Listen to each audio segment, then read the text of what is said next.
Welcome back to the Blazor Server In-Depth course. In this lesson, we're looking at basic forms. Basically, this is the getting started for forms. So we'll just talk about the basics of it. So a simple form that just does the normal stuff that we do. We'll get into more complex forms in a little bit, but let's just start with the basics and see how a form works. All right, so let's go to Visual Studio. We'll create a new project. We'll create a Blazor app. We'll say Blazor app, and the solution name is Basic Forms Demo. And we'll make sure all the settings are correct. Hit create, and then once we're done, we will close out of this that starter page. Okay, so let's create a new folder, and it's going to be for models, because we're going to have one model. And this model is going to be our form information. So let's create a class, and we'll say person model. And in here we'll have, the simple stuff. String first name and string last name. Really simple person model, not much to it. Let's add to the imports though that at using Blazor app.models. That way it can be accessible in all of our pages. Now let's go and create a new page. So new item, ASP.NET Razor component, and let's call this the user form. And in here, we're going to capture the user's information. So what we need is a few pieces of information. First, let's create a place to put this model when it's submitted. So private person model, and we'll call this person. And let's initialize that to a new value. That's kind of important to initialize to a new value, so you can actually populate just one field at a time. So make sure you initialize it to a new value. And let's create one more private field. So private string form results equals empty string. Okay? And we're going to populate that in a little bit. Let's just say, right here is fine. We're going to say at form results. So we're going to have a paragraph with the form results once we have them. Now a form in Blazor starts with edit form. That's the beginning. And we need to have a model. So the model equals at person.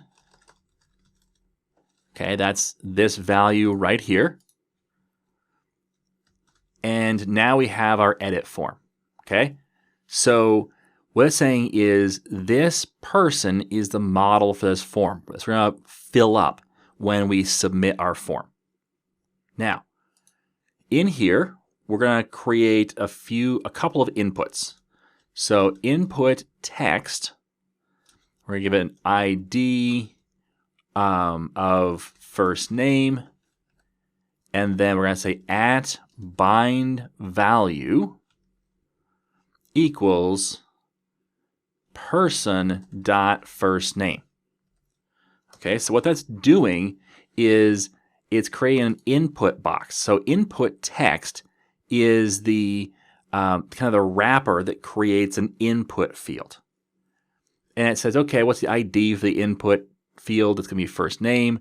And we're going to have a bind value. And this bind value is going to say, okay, we're going to put the response, we're going to fill in this field. It's going to go into this property of our model. So in this case, person.firstname. Let's do this again for last name.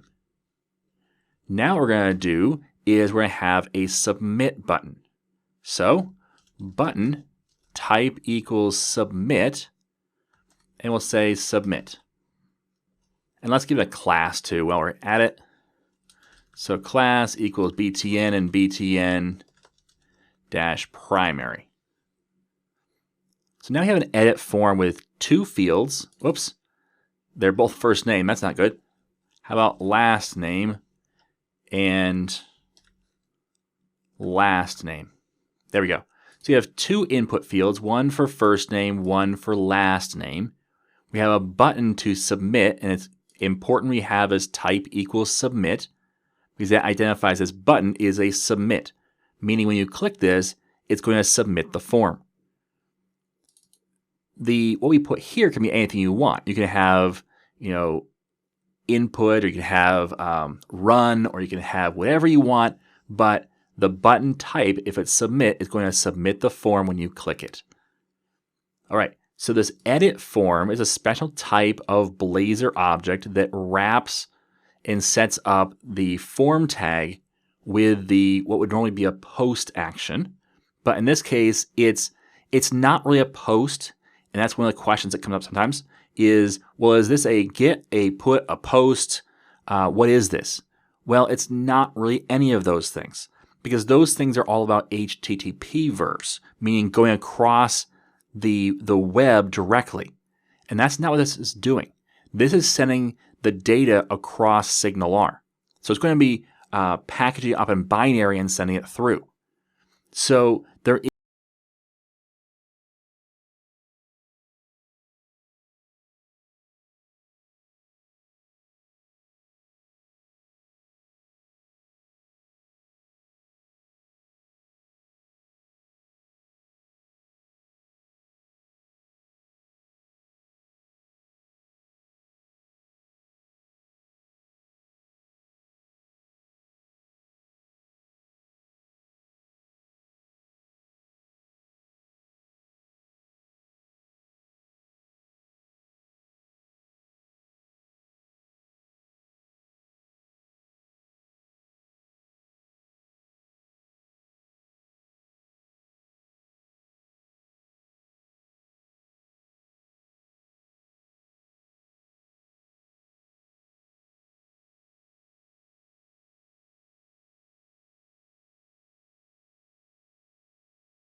we'll just use onValidSubmit.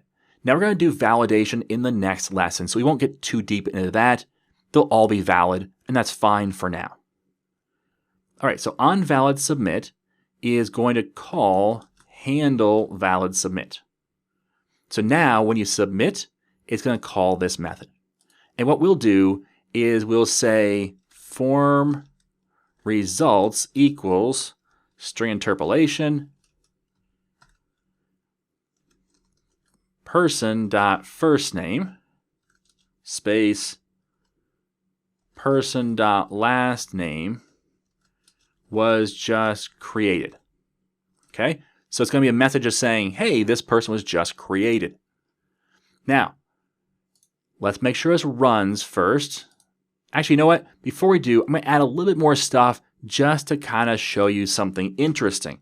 Let's create another paragraph, and this time we're going to have first name colon, and then at, not caps lock, at person.firstname.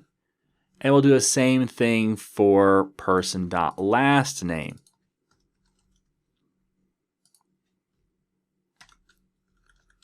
Okay, so now you have a paragraph with first name and last name. Now I'm doing this separately for a purpose or a point. Okay, so we're going to see these. Normally they should be empty until we submit, right? Well, not quite. I'm going to show you that. So this needs a page reference. So at page is going to be /user form.